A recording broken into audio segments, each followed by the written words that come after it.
오늘 우리 유튜브 찬양을 보면서 이런 생각이 문득 들었습니다. 제가 지난 금요일 때 금요 기도를 제가 여러분 오신 분 아시겠지만 제가 맨 앞에 서서 이제 기도를 하지 않습니까? 이제 설교하고 같이 기도하는데 이제 맨 마지막 기도를 하고 눈을 제가 가끔 뜨고 기도하기도 하거든요. 제가 그날은 눈 감고 기도하고 마지막 기도를 하고 눈을 딱 떴는데 맨 앞에 애가 한 명이 딱 앞에 제 앞에 서 있는 거예요. 앞에 애 하나가 딱 서 있는 거예요. 안 놀란 척하고 이렇게 이게 불러가지고 같이 가자 그래가지고 저랑 앉아서 한동안 같이 기도했어요. 그러고 있으니까 엄마가 와서 그 애를 데려가더라고요. 너무 귀하다 이런 생각도 들었고, 그러면서 문득 든 생각이 우리 교회에 다니엘 같은 그런 신실한 믿음의 지도자들이 나왔으면 좋겠다 이런 생각이 들었습니다. 우리 교회에 그런 주일학교 아이들 많이 나오기를 바랍니다. 에스더 같은 믿음을 지키는 신실한 아이들이 많이 나오게 되기를 축복합니다. 우리가 지금 복음서 마태복음 말씀을 계속해서 보고 있습니다. 이런 복음서 말씀이 주제가 뭐겠습니까? 복음서에서 정말 하고자 하는 말씀이 뭘까요? 복음서는 이제 예수님에 대해서 집중적으로 말씀합니다. 예수님이 누구신가? 예수님이 어떤 사역을 하셨는가? 그래서 복음서 말씀을 들을 때는 계속해서 예수님 말씀을 여러분 듣게 될 것입니다. 예수님이 누구신지, 예수님을 우리가 어떻게 이해하고 어떻게 받아들여야 될지에 대해서 앞으로도 지금 계속해서 이제 예수님 말씀을 듣게 될 텐데, 그 당시에 예수님은 이스라엘 전역을 다니면서 또 주변 가까운 이방 땅을 다니면서 계속해서 말씀하셨습니다. 그리고 기적으로 치유하시고 회복시키는 사역을 했습니다.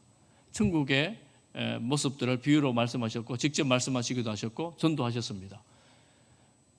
그런데 이 백성들이 치유를 입고 회복이 된 사람들은 예수님을 이렇게 무리들이 막 따라다닙니다. 또 많이 예수님 말씀 들으려고 모여들기도 했습니다. 그렇지만 끝까지 예수님을 받아들이지 않는, 믿지 않는 사람들이 있었습니다. 오늘 말씀은 그들에 대한 말씀으로 시작을 하고 다음에 12장 말씀으로 넘어가면 그들이 누구인지도 좀 더 구체적으로 등장하고 그들의 꾀가 무엇인지도 등장을 합니다. 오늘날에도 마찬가지로 예수님이 누구신지 또 하나님이 어떤 분이신지 기독교가 어떤 신앙인지에 대해서 여러분 인터넷만 열면 수도 없는 설교를 가르침을 받을 수가 있습니다. 그런데 그 가르침을 받는 사람들이 모두가 다 예수님을 그렇게 믿지는 않습니다. 그들에게 예수님 오늘 말씀하십니다. 회개하라, 회개해야 된다 이렇게 말씀하십니다. 세 도시를 특징하면서 말씀하세요. 고라신, 베세다, 가버나움, 이 세 지역이 이스라엘 북쪽에 있는 도시예요. 예수님께서 이스라엘 북쪽 도시에서 정말 거의 사역을 다 하셨습니다. 가끔씩 남쪽으로 내려와서 예루살렘에 가셨지요. 통과하면서 사마리아를 지나셨습니다. 주된 사역지는 북쪽이었습니다. 그리고 가버나움은 그 세 도시 중에서도 예수님의 핵심적인 거점 사역지였다고 할 수가 있습니다. 그런데 그 세 도시의 이름을 들면서 너희들이 회개해야 된다, 회개해라 이렇게 말씀하십니다. 화 있을지인저 저주의 선언을 하십니다. 두로와 시돈 이방 지역이거든요. 그 북쪽에 있는 이방 지역에 있는 하나님을 모르는 도시들이에요. 그들에게 이 정도로 권능을 많이 행했다면 그들은 벌써 회개했을 것이다. 그러고 보니까 세 도시에 예수님께서 권능을 가장 많이 행하신 그런 도시들인데 이스라엘 백성들은 회개하지 않는 거예요. 가버나움에 대해서 더 특별하게 말합니다. 내가 하늘까지 높아지겠느냐. 권능과 기적을 많이 행하셨음에도 불구하고 교만해서 예수님을 믿지 않는 거예요. 하나님 아들로 믿지 않는 거예요. 요한복음에 보면 1장 5절 11절 이런 데 보면 빛이 어둠에 비추되 어둠이 깨닫지 못했다. 11절에도 자기 땅에 오매 자기 백성이 영접하지 않았다 이렇게 말씀하십니다. 예수님은 천지를 창조하신 창조주 하나님, 함께 천지를 창조하시잖아요. 자기 땅, 자기 백성들에게 오셨지만 배척을 받으셨습니다. 그러니까 예수님 뭐라고 말씀하시는가 하면 너희들에게 이만큼을 했는데도 너희들이 깨닫지 못하니 이방 나라들이 이 정도 했으면 다 믿었을 것이다. 특별히 가버나움에 대해서는 소돔 땅에서 이 정도로 했으면 소돔 땅은 아직까지 멸망하지 않고 남아 있을 것이다. 이렇게 말씀하십니다. 그러면 여러분, 그 도시들이 회개한다면 무엇을 회개하고 어떻게 고백하게 될까요? 우리도 이 말씀을 들으면, 야, 우리도 예수님 말씀 많이 들었는데, 예배도 많이 들었는데, 오랫동안 신앙생활을 했는데, 우리 예수님 믿는다고 예배드리러 나오셨잖아요. 혹시 나는 제대로 고백하고 있는가? 무엇을 회개해야 된다는 것일까? 가장 결정적인 것은 겸손히 회개할 때 예수 그리스도에 대한 고백이 달라집니다. 그 고백의 내용이 무엇입니까? 예수님은 하나님의 아들입니다. 그리고 예수님은 저를 위해 죽으시고 부활하신 그리스도이십니다. 베드로의 고백이죠. 주는 그리스도시요 하나님의 아들이십니다. 이 고백을 예수님은 듣기를 기뻐하셨고 백성들이 믿기를 기뻐하셨고 돌이킨다면 이런 고백을 행했어야 했지만 이 백성들은 계속해서 자기가 왕인 양, 자기의 기대대로, 자기의 욕심대로 그런 메시아를 기다리면서 예수님을 마음에 모시지를 않는 거예요. 아니, 이만큼 기적 보여주시면 믿을만 하잖아요. 우리가 쭉 봐왔지만 구약의 메시아 예언들을 쭉 설명해 줬잖아요. 그럼 이분이 메시아라고 인정을 했으면 좋겠는데 인정을 하지 않는 거예요. 여러분, 과거에 하나님께서 엄청난 기적을 보여줬지만 처음에는 반짝 기뻐했다가 나중에 또 원명 불평하는 사람들이 있었잖아요. 구약에 누구일까요? 순장님들 다 아시잖아요. 지난 금요일 잘 말씀드렸잖아요. 출애굽 백성들입니다. 출애굽 백성들. 애굽에서 노예로 살던 백성들이 이제 그 애굽을 떠나 나올 때 10가지 재앙을 보면서 이야 하나님은 위대하시다. 하나님은 위대하시다. 이렇게 찬양하면서 나왔는데 홍해가 있고 애굽 군대가 쫓아오고 이러니까 금방 불평이 나오고 원망이 나오고 애굽으로 돌아가자 그러고 또 먹을 것이 만나밖에 없으니까 고기를 달라고 불평하고 원망하고 심지어는 모세가 사라지니까 우리에게 하나님 신을 만들어라. 금으로 우상을 송아지를 만들어 놓고 이 송아지가 우리를 인도하는 신이다. 이렇게 이 백성들이 아니 그런 기적을 봤으면서 그런 능력을 봤음에도 불구하고 하나님을 향하여 대적하고 원망하는 그런 모습을 보여줬잖아요. 그러니까 우리 회개를 이 말씀을 보면서 회개가 뭐냐? 내 욕망대로 되지 않는다고 하나님을 향하여 불평하고 원망하는 것. 이것을 돌이켜서 예수님을 주님으로 나의 구주로 마음에 모시고 주님의 뜻을 내가 따르고 순종하는 것. 여러분, 이게 회개라고 할 수가 있습니다. 이게 회개라고 할 수 있어요. 이렇게 회개하지 않는 자들에게 대해서 내 기대에 만족시키지 않으면, 내 기대가 만족되지 않으면 내가 불평하고 원망하고 저는 따르지 않겠다고 말하는 그들을 향하여 회개하지 않으면 화가 있고 심판을 받는다. 이렇게 말하죠. 우리 지난주에 보았지만 예수님을 향하여 뭐라 그랬습니까? 죄인의 친구다. 바알보울의 힘을 입어가지고 사역한다. 이런 식으로 예수님을 조롱하고 비난하는 그들을 향하여 심판이 있다. 이렇게 말씀하십니다. 많은 기적을 본 자들이 그래요. 혹시 여러분 예수님 믿으면서 기적을 보셨습니까? 예수님의 살아있는 능력을 체험하셨습니까? 꿈에서라도 환상에서라도 혹시 보셨습니까? 음성을 들어보셨습니까? 혹 그런 분들 가끔 있지만 손 아무도 안 들잖아요. 지금 들기가 약간 그렇잖아요. 혹 그런 분 가끔 있지만 우리가 예수님을 믿을 때 기적이 있고 능력이 있으면 그것이 우리에게 도움이 됩니다. 은혜가 있어요. 그런데 부활하신 예수님께서 도마에게 나타나서 하신 말씀이 있습니다. 요한복음 20장 29절 우리 같이 한번 읽어보겠습니다. 시작. 예수께서 이르시되 너는 나를 본고로 믿느냐? 보지 못하고 믿는 자들은 복되도다 하시니라. 그런데 우리는 예수님을 보지 못했습니다. 하나님을 보지 못했습니다. 도마는 부활하신 예수님께서 아직 자기에게 보여주지 않으니까 제자들에게 말하죠. 문제 본 제자들에게 예수님 손바닥 보고 옆구리에 손가락 넣어보면 내가 믿겠다 이렇게 말하잖아요. 그때 예수님 다 함께 모인 자리에 다시 나타나셔서 손바닥에 한번 보라. 옆구리에 손 넣어봐라. 그러니까 도마가 나의 주시며 나의 하나님입니다. 이렇게 보고 믿습니다. 예수님 말씀하시죠. 이렇게 보고 믿는 것보다 보지 않고 믿는 것이 더 복이 있다, 복되다, 이렇게 말씀하십니다. 할렐루야. 여러분, 오늘 예수 그리스도를 구주로 주님으로 믿는 것은 조금 전에 아무도 손 안 들었잖아요. 보지 못하고도 믿는 믿음인 것을 축복합니다. 여러분, 이 믿음으로 끝까지 주님 앞에 살아갈 수 있기를 바랍니다. 그래도 한번 보여주면 좋겠어요. 꿈에서라도 한번 보여주면 좋겠어요. 음성 내 귀에 한번 들려주시면 좋겠어요. 이런 사모함이 있잖아요. 이런 사모함으로 예배드리고 사모함으로 찬양하고 말씀 묵상할 때 하나님 은혜가 있어요. 우리가 하나님 앞에 나올 때는 사모함이 있어야 됩니다. 간절함이 있어야 됩니다. 늘 하던 것, 학교 가도 뭐 습관적으로 나오면 괜찮지만 사모함으로 간절함으로 나올 때 주님께서 우리가 함께 하고 있다라는 것을 이런저런 사건과 증거들을 통하여 보여주시고 깨닫게 하십니다. 직접 보지 못하고 듣지 못해도 하나님 말씀 가운데에 깨닫게 하십니다.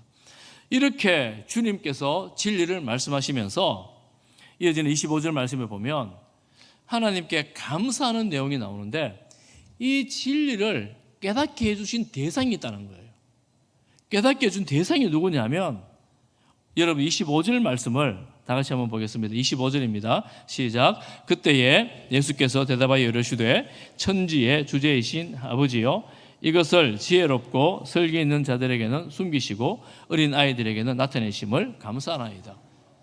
지혜롭고 설계 있는 자들, 율법을 연구하고 율법을 다 안다 하고 율법을 잘 지키는 그들, 이런 지혜로 가르치는 율법 교사들, 바리새인들, 서기관들, 제사장들, 이런 사람들에게는 예수 그리스도가 누구신지 감추어 두시고 누구에게 드러나셨다 그랬어요? 누구에게요? 어린 아이에게. 이 어린 아이 오늘 의미는 아주 어린 아이를 말해요. 아주 어린 아이들. 그 어린 아이들에게는 나타내셨다라는 거예요. 이게 무슨 뜻일까? 그 당시에 성전에서 일하는 제사장들, 율법을 가르쳤던 율법 교사들, 서기관들, 그리고 율법대로 산다고 자부했던 지혜롭다던 바리새인들, 이들은 다 하나같이 예수님을 배척합니다. 물론 모든 이들이 배척한 건 아니에요. 그중에 일부는 믿기도 했습니다만 거의 대부분들은 예수님을 배척합니다. 이들이 주도해서 예수님을 십자가에 못 박게 합니다. 끝까지 예수님을 하나님의 아들로 받아들이지 않는 거예요. 그런데 어린아이들은 어떤가? 어린아이들은 엄마가 이런저런 말하면 내 어머니, 어린아이들은 엄마 아빠 없이는 살 수가 없어. 생존이 안 돼요. 전적으로 부모님을 의지하고 어머님을 의지하면서 어머니 주는 거 먹고 그 교훈을 받습니다. 하나님의 말씀을 전할 때에 아 맞아, 예수님은 하나님 아들, 하나님 말씀이야, 뭐 이렇게 바로 믿는 거예요. 순전히 믿는 것입니다. 순전히 따르는 것입니다. 아 그러니까 우리가 어린아이 같은 심령, 주님 말씀하시잖아요. 어린아이 같지 않으면 천국에 들어가지 못한다 말씀하시잖아요. 순전하게 주님의 말씀을 듣고 말씀을 따르고 말씀에 순종하는 그런 신앙, 그런 믿음을 가진 자들에게는 벌써 알려졌어요. 아 예수님이 하나님 아들이시고 저분을 따라가야 되는구나 알려줬다는 거예요. 올소이다 이렇게 된 것이 아버지의 뜻입니다. 이러면서 한 분을 또 말씀하는데 27절을 보면 예수님 당신을 말씀하십니다. 예수님 스스로를 말씀합니다. 내 아버지께서, 하나님께서 모든 것을 예수님에게 주셨어요. 그러니까 아버지 하나님 외에는 아들을 정확하게 제대로 아는 사람이 없습니다. 또 아들과 아들의 소원대로 계시를 받은 자 외에는 아버지 하나님을 제대로 정확하게 아는 자가 없습니다.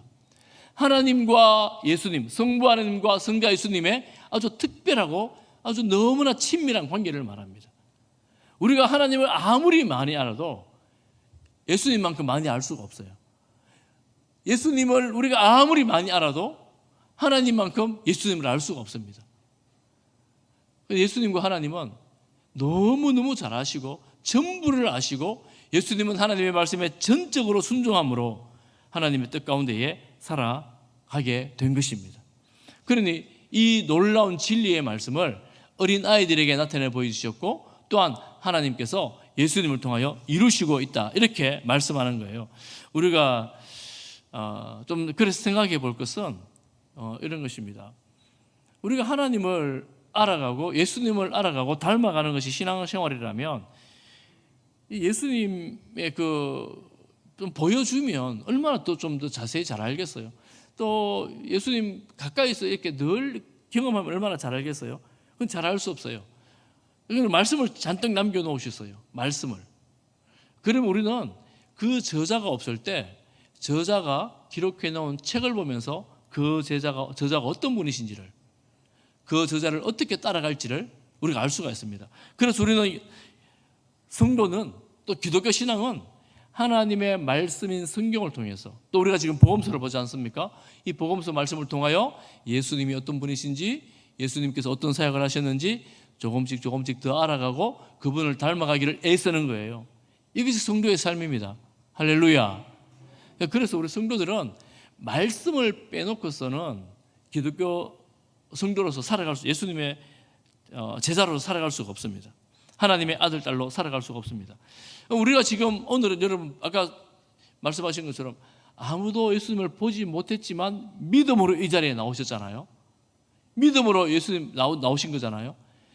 정말 기적이고 은혜의 선물입니다. 여러분, 내가 지금 오늘날 예수님을 믿고 있다는 것, 예수님을 하나님의 아들로 나의 구주로 믿고 있다는 것, 이것이 기적이고 은혜의 선물입니다. 할렐루야. 너무 놀라운 선물을 받으셨어요. 내 안에 이 믿음 있는 것이 너무나 감사하구나. 내 안에 이 믿음 있는 것이 하나님 주신 것이구나. 하나님 주신 것이구나. 그러므로 감사함으로 말씀을 묵상하고 말씀에 순종할 때에 더 깊이 알고 더 많이 자라갈 수 있게 된 것입니다. 사랑하는 성도 여러분, 우리 어린 아이들처럼 주님의 말씀을 순전히 받고 읽고 묵상함으로 더 자라가는 우리 성도들 되시기를 축복합니다. 그러면서 28절에 이런 말씀을 하시죠. 우리가 잘 아는 말씀 28절을 같이 읽어보겠습니다. 시작. 수고하고 무거운 짐진 자들아 다 내게로 오라. 내가 너희를 쉬게 하리라. 여러분, 혹시 지금 수고하고 무거운 짐을 지고 계십니까? 여러분 속으로 볼 때 한번 나눠보면 좋겠어요. 나는 이런 인생의 짐이 있어요. 고생은 경상도 말로 새가 빠지게 하는데 남는 게 하나도 없어요. 혹시 그런 고민이 있고 염려가 있으십니까? 함께 나누면서 이 말씀을 함께 묵상해 보면 좋겠습니다. 수고하고 무거운 짐, 이게 뭘까요? 그 당시 이스라엘 백성들을 생각해 보면 그 이스라엘 백성들에게 있어서 직접 이 말씀을 듣는 그 당시 이스라엘 백성들은 가장 수고하고 고생스러운 것은 율법이었습니다. 율법을 계속해서 지켜야 된다는 압박, 그리고 율법을 지키지 못하면 거기 생겨나는 죄책감, 이런 거라고 할 수가 있습니다. 율법 자체가 엄청난 무거운 짐이 되었죠. 그럼 그것만 수고하고 무거운 짐일까요? 사실은 지금 이 세대가 가진 인생의 무거운 짐들은 이루 말로 다 할 수 없습니다. 왜냐하면 어릴 때부터 가지고 있는 경쟁, 학교에서, 학원에서, 또 주변 사람들과의 경쟁, 그리고 서로 간에 학교 생활 보니까 시기, 또 다툼, 갈등, 이런 것들 너무나 많고, 근데 공부 잘하는 아이들도 나보다 잘하는 쟤 때문에 힘들어하면서 이상한 결정을 하고 막 어려운 일을 하려고 하잖아요. 공부 잘하는 애들도 그러는 거 보면 여러분, 이 세상은 지금 참 어려운 시대를 여러분 살고 있는 것이 확실한 것 같습니다. 청년들의 삶은 더 고단하죠. 입시를 겨우 통과해가지고 대학을 졸업했는데 입사가 더 어려워요. 취업을 했어요. 취업을 했는데 결혼하려고 하니까 내가 준비해야 될 게 너무 많은 거예요. 불가능해 보이는 거예요. 너무나 고달픈 삶을 살고 있죠. 그러면 그 아이들을 둔 부모님들은 행복할까요? 짐이 없을까요? 이게 아이들이 결혼하려고 하는데 아이들 돌봐야 될 게 너무나 많고, 또 위에 살아 계신 부모님들 생각하면 애들과 부모님 사이에서 정말 고민하는 지금 중년 세대를 지나는 우리 부모님들. 그럼 어르신들은 이제 짐이 하나도 없을까요? 어르신들은 우리 아이들 생각하며 기도하고 또 아이 삶을 생각하면서 개인의 인생과 가족들을 돌아보면서 옛날에도 수고 많이 했는데 계속 수고가 사라지지 않는 그런 인생을 살아가고 있습니다. 그 또한 하나님이 없다고 생각하는 사람들, 예수님이 없다고 생각하는 사람들, 그들은 내가 내 인생의 주인 돼서, 물론 예수님 믿는 사람 중에서도 내가 내 인생의 주인인 분들이 있어요. 내가 내 인생의 주인 돼 살아가려고 하다 보니 너무 고생이 많아요. 너무 고생이 많아요. 여러분, 내가 모든 걸 결정하고 그 모든 결정에 대한 책임을 내가 다 져야 된다고 생각을 해보세요. 여러분 지금 그래 살아오신 분들 많잖아요. 이 짐, 이 무거움, 여기에도 한 개 더 얹으면 아무도 피해갈 수 없는 죽음 앞에 섰을 때에 문득 내가 어떻게 될까? 나는 어디로 갈까? 이 질문 앞에 말을 잘 하지 못하는, 확신 없이 서 있을 때 얼마나 고달픈 인생이 되어집니까? 여러분 옆에 있는 분들에게 위로를 좀 해주세요. 어떻게 위로해 주는 겁니까? 이렇게 위로해 주세요. 이렇게 딱 토닥토닥 하면서 수고했습니다. 이 무거운 짐 지고 살아오느라고 고생 많았습니다. 반대편에 고생 많이 했습니다.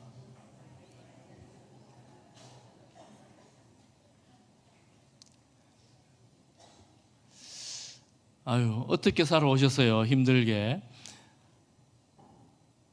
여러분, 우리 인생에게 위로가 필요하죠. 여러분 정말 고생 많이 하셨어요. 정말 수고 많이 하셨어요. 힘든 세상에서, 고민 많은 세상에서 오늘 이 시간까지, 특히 우리 어르신들은, 오래 사신 분들은 상놈 양반 부르는 때부터 시작해가지고 일제강점기 지나 전쟁을 지나 못 살던 시대를 지나 오늘까지 계신 분도 얼마나 고생하고 수고 많이 하셨어요. 정말 수고하셨습니다. 하나님께서 여러분들을 위로하시기를 간절히 소망하며 축복합니다. 모세가 기도할 때 시편 90편에 보니까 우리의 연수가 70이요 강건하면 80이라도 그 연수의 자랑은 수고와 슬픔뿐이라고 말합니다. 인생 자체가 수고와 슬픔입니다. 인생 자체가 고통이에요. 요즘은 좀 덜 쓰는 말이긴 하지만 청년들이 헬 조선, 지옥 같다고 말했습니다. 그러니 이 땅의 경쟁, 시기, 질투, 뭐 이런 거, 갈등, 고생, 고통, 말로 다 할 수 없는 그런 세상을 우리가 지내왔고 살아왔습니다. 이런 우리들에게 주님 뭐라고 말씀하시는가? 다 내게로 오라, 이렇게 말씀하십니다. 다 내게로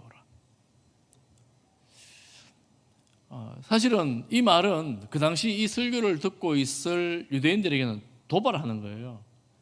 아니, 인생의 짐을 지고 젊은 청년 예수에게로 오라고? 말도 안 되는 얘기죠. 이렇게 말해야 되죠. 율법을 잘 지켜서 하나님께로 가라. 이렇게 하면 정답이 될 겁니다. 말씀대로 살면서 하나님께로 가라. 예수님 이렇게 말씀하지 않고 다 내게로 오라, 이렇게 말씀합니다. 여러분 세상에 보면요, 지금도 보십시오.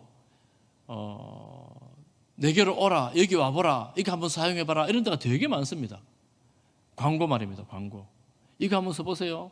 병이 다 낫습니다. 이거 한번 써보세요. 모든 필요가 다 풀립니다. 이 약 먹어보세요. 다 고칩니다. 이 카페에 와보세요. 세상에 최고의 편안함을 누립니다. 이 음식 먹어보세요. 이 음식 먹으면 몸이 건강해집니다. 이런 것들이 얼마나 많은지 몰라요. 그래서 어디 가보면요, 시골 꼴짝인데 카페가 좋다고, 카페가 그렇게 큰데 주차할 공간이 없어요. 그렇게 넓은 주차장이고 주차할 공간이 없어요. 어떤 식당에 가면 늦게 가도 줄이 끊이질 않아요. 근데 그렇게 아름답고 좋은 식당에 가서 커피를 먹고 맛있는 디저트를 먹고 또 맛있는 식사를 함께 하면 여러분 그게 우리에게 진정한 쉼이 되고 마음의 안식이 될까요? 제가 이렇게 말하면 이제 카페 하시는 분들 혼날 거 아니에요? 또 식당 하시는 분들에게 뭐 그럴 텐데, 잠시 기쁘죠? 잠시 즐거워요. 맛있는 거 먹으면 행복하잖아요. 반나절, 하루, 뭐 이틀 더 갈까요? 예수님은 내게로 오라, 이렇게 말씀하세요. 여기 저기 다른 데가 아니고 저 용한 의사 찾아가봐라 이게 아니고 내게로 오라. 내게로 오라. 성공하기 위해서 열심히 공부해야 된다. 해야 되죠. 또 성실하게 살아야 된다. 이렇게 말하지 않고 내게로 오라 이렇게 말씀하십니다. 예수님 내게로 오라 하니까 눈에 보이면 따라가면 되겠는데 예수님 눈에 안 보이잖아요. 그럼 예수님께로 가는 게 뭐예요? 어떻게 하는 게 예수님께로 가는 걸까요? 위의 말씀과 연결해 본다면 예수님께로 가는 것은 예수 그리스도를 구주와 주님으로 믿는 것에서 시작합니다. 예수님이 내 인생의 구주이시고 주님이시다. 하나님 아들이시라고 믿는 것에서 시작하는 것입니다. 또 믿는 데서 끝나지 않습니다. 믿음으로 주님의 말씀을 듣고 주님의 말씀을 배우고 주님의 말씀에 순종하는 삶을 말합니다. 그리고 한 걸음 더 나아가서 주님을 의존하는 것을 말합니다. 예수님께로 가서 예수님으로부터 평안을 누리려면 믿고 말씀을 배우고 예수님을 전적으로 의존하는 것입니다. 예수님을 의지하기 시작할 때 내 인생에 짐이 이렇게 놓여지는 것을 경험할 수 있습니다. 그 엄청난 무거웠던 마음의 짐들이 의지하기 시작할 때 믿을 때도 그런 쉼이 있지만 주님께서 도와주십시오, 해결해 주십시오, 주님 바라봅니다, 믿습니다 할 때 마음의 짐이 스르르 풀려지는 것들을 경험하게 되어집니다. 때로는 빌립보서 4장에 나오는 말씀처럼 문제가 별로 해결된 것도 없는데 말할 수 없는 하나님의 평강이 우리 마음을 주관하는 것을 경험하게 되어집니다. 찬송가 565장에 보면 어린이 찬송이 있어요. 예수께로 가면. 여러분 아시나요? 예수께로 가면 나는 기뻐요. 뒤에 뭘까요? 걱정 근심 없고 정말 즐거워. 여러분 예수님께로 가서 예수님을 만났기 때문에 걱정 근심이 없고 정말 즐겁다라는 것을 누리고 계십니까? 할렐루야 아멘 하시면 정말 신앙이 좋으신 분이고 행복한 분이에요. 나는 예수님 믿는데 내 마음은 왜 이렇게 무겁고, 나는 예수님 믿는데 나는 왜 걱정이 해결되지 않고, 나는 예수님 믿는데 이 세상에서 이렇게 힘들게 살아가야 되나. 아마 이런 분 있을 거예요. 우리가 예수님을 온전히 신뢰함으로 이 찬양의 가사처럼 걱정 근심 없고 정말 즐거워, 이런 삶을 살아갈 수 있기를 축복합니다. 그러면 여러분 걱정 근심이 없어서 즐거울까요? 걱정 근심 없는 사람이 어디 있어요? 다 나름대로의 자녀들, 경제적인 문제 이런저런 거 생각하면, 건강 생각하면 다 걱정 근심 다 있잖아요. 어떻게 하라고요? 주님께 좀 내려놓는 거예요. 주님께 맡겨드리는 거예요. 하나님을 신뢰하는 거예요. 주님을 신뢰하는 거예요. 그때 하나님의 위로와 하나님의 회복이 있게 되어집니다. 유대인들이 가졌던 율법의 무거운 짐, 죄로부터의 갈등, 이것들을 주님께 내려놓는 것입니다. 이것은 그저 기쁨을 지나 영생을 우리에게 허락하여 주는 길이 됩니다. 우리가 이 하나님 말씀을 내가 다 지켜 구원받는 것이 아니라 예수 그리스도의 의를 힘입어 내가 구원받는다는 사실을 알게 될 때 그때 영생의 복이 우리에게 임하니 이 무거운 율법의 짐을 내려놓게 되는 것입니다. 여러분 창세기의 죄에 관한 결과를 보면요, 아담과 하와가 선악과를 먹음으로 하나님과 관계가 파괴되어집니다. 하나님과의 관계가 파괴되어지면서 또 대인관계가 파괴됩니다. 하나님이 이 여자 줘가지고 제가 이거 먹었잖아요 이렇게 따지잖아요. 대인관계가 파괴돼요. 하나님을 떠난 인생들, 하나님과 관계가 멀어지면 대인관계가 파괴되어지고 자기 자신을 보는 눈도 비참해져요. 나 같은 인생은 이 세상에 없어져도 되는 거야, 뭐 이런 식으로 생각하게 되는 거죠. 이게 하나님을 떠난 인생의 대표적인 모습들입니다. 노동, 그 땅이 에덴 동산이 노동이 고된 노동이 아니었는데 에덴 동산에서 쫓겨나게 되면서 이 땀 흘리는 노동이 아니면 먹고 살 수 없는 이런 척박한 환경이 되어버린 거예요. 고생하는 환경이 되어버렸습니다. 그래서 예수님께로 갔을 때, 예수님 안에 있을 때에, 예수님을 온전히 신뢰하며 살아갈 때에 이런 것들이 조금씩 회복되어지는 거예요. 아, 내가 하나님의 자녀로 살아가는 인생이 되었구나. 내가 예수님을 따르는 삶에 이웃을 사랑하는 것이 마땅히 행할 일이구나. 또 이웃을 내 몸과 같이 사랑할 수 있게 되는 길을 알게 되어지고 그렇게 살아갈 수 있게 되는 것입니다. 무엇보다도 예수님을 믿고 내가 이 땅에서 영원히 죄인으로 살아갈 것이 아니라 천국의 소망을 두고 영생의 삶을 살아가게 되는구나 하는 것들을 배우게 되고 깨닫게 되는 것입니다. 그때에 여러분 아직 풍성하지는 않을지 몰라도 이미 임한 하나님의 나라로 인하여 주님의 쉼, 주님의 안식, 주님의 평안을 조금씩 누려가게 될 것입니다. 그래서 우리 성도님들이 이런 주님 주시는 평안함을 많이 누릴 수 있기를 축복합니다. 주님이 주시는 기쁨을 풍성하게 누릴 수 있기를 축복합니다. 무슨 쉼이요? 마음의 쉼을 얻으리라. 어떻게 하면요? 29절 말씀을 다시 한번 읽어보겠습니다. 29절 말씀입니다. 시작. 나는 마음이 온유하고 겸손하니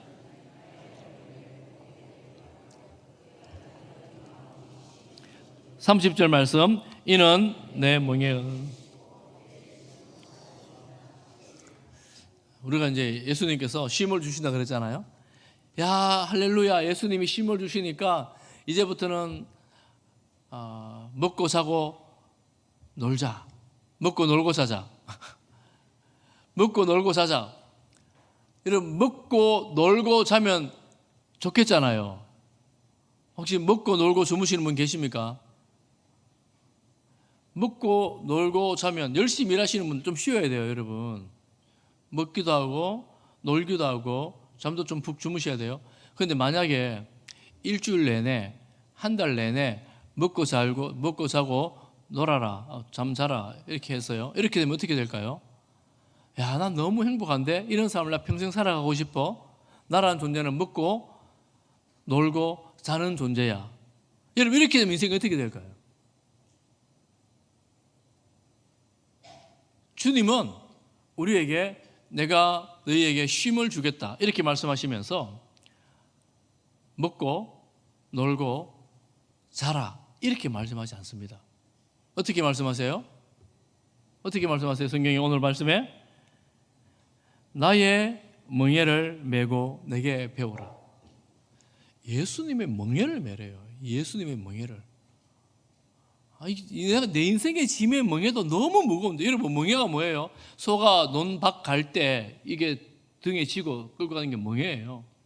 또 이스라엘 문화로 생각해 보면 이스라엘에서는 한 마리만 끄는 게 아니고 두 마리, 한 결이 그러면 두 마리 혹은 많게는 네 마리까지 한 멍에를 지고 같이 있는데요. 뭐 그러면 내가 살아가는데 인생의 짐도 이 멍에 내가 감당을 못해갖고 고생 죽을 지경인데 예수님의 멍에를 또 메란 말입니까? 그러면 쉼을 주신다면서요. 쉼을. 그럼 예수님이 주는 쉼은 무엇입니까? 그리하면 너희 어디에 쉼을 얻어요? 마음이 쉼을 얻습니다. 마음의 쉼을 얻어요. 예수님의 멍에를 메는 사람들은 주님 안에서 마음이 평안해지고 기뻐지는 거예요. 그런데 예수님의 멍에는 어떤 거냐? 쉽고 내 짐은 가벼움이다 이렇게 말씀하시죠. 쉽다는 말은 이 멍에가 잘 맞는다 이런 뜻이에요. 적합하다 이런 뜻입니다. 그런데 예수님의 멍에를 메면 내가 지고 가고 있는 이 무거운 인생의 걱정과 고통과 삶의 이 측량할 수 없는 이 짐들을 예수님께서 우리에게 짐을 지면 그게 못 질 짐이 아니고 큰 스트레스가 아니고 지고 갈 만한 짐이 된다는 거예요. 우리 어차피 인생의 짐을 지고 가는 사람들인데 인생의 짐 그거 말고 예수님이 지는 짐을 지라 이렇게 말씀하시는 거예요. 이스라엘 아까 멍에지는 걸 잠깐만 다시 말씀을 드리면 이 두 마리가 이 멍에를 지고 갈 때 메고 갈 때 어린 소가 처음으로 멍에를 메면 이 노련한 성인 소가 오랫동안 멍에를 많이 맨 소가 대부분의 무게를 감당할 만큼 어린 소에게는 작은 짐만을 질 수 있도록 도와준대요. 그래서 이 어린 소가 멍에에 적응할 때쯤 되면 함께 조금씩 내려가면서 짐을 지는 법을 그렇게 가르친다 하는 거예요. 우리가 예수님의 멍에를 메고 간다 할 때 예수님과 함께 멍에를 메는 것이구나 하는 것을 알 수가 있습니다. 여러분 인생에 짐이 많잖아요. 생존의 문제부터 질병의 문제, 삶의 문제, 자녀, 부모님, 또 직장, 대인관계 얼마나 문제가 많아요. 이 많은 문제들을 나 홀로 지고 가는 것이 아니라 누구랑 함께 지고 간다고요? 예수님과 함께 지고 가는 거예요. 여러분 어떻게 하면 함께 지고 갈 수 있겠습니까? 어떻게 하면 함께 지고 가요? 예수님과 더 깊은 관계 속에서 예수님을 더 깊이 만남으로 함께 짐을 질 수가 있습니다. 예수님의 짐은 뭘까요? 그러면 옛날 오래전에 불렀던 복음송 중에서 어린이 찬송가에 나온 곡이에요. 사실은 복음송 중에서 오라 오라 내게 오라 내게 오라. 여러분 이거 혹시 아시는 분 계신지 모르겠어요. 이 악보를 어떻게 구했어요? 오라 오라 내게 오라 내게 오라 내게 오라. 오라 오라 내게 오라 계속 해야 될 것 같아요. 이제 끝나가야 되는데 쉬게 하리라 쉬게 하리라 쉬게 하리라 오라 오라 내게 오라 쉬게 하리라. 어린아이들을 부르는 찬송이에요. 예수님께로 가면 예수님께서 쉬게 하십니다. 혹시 2절 가사도 띄워줄 수 있나요? 2절 가사 나오네요. 만일 나를 따라오면 같이 읽어보겠습니다. 시작. 많은 사람 낚는 어부 되게 하리라. 나를 따르면 많은 사람 낚는 어부 되게 하리라. 예수님께서 부르실 때 예수님께로 가면 쉬게 하실 뿐만 아니라 주님의 말씀이 우리에게 멍에로 주어집니다. 어떤 말씀들? 내가 너를 사람 낚는 어부 되게 하겠다. 너희들 사랑하라.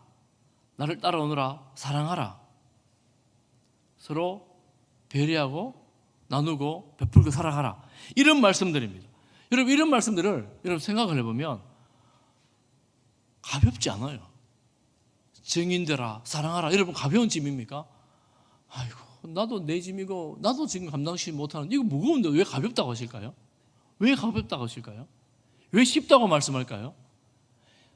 여러분 사랑하라, 증인되라, 전도하라, 다른 사람을 섬겨라. 예수님 나는 섬기기 위해서가 아니라 섬기러 왔다 그랬잖아요.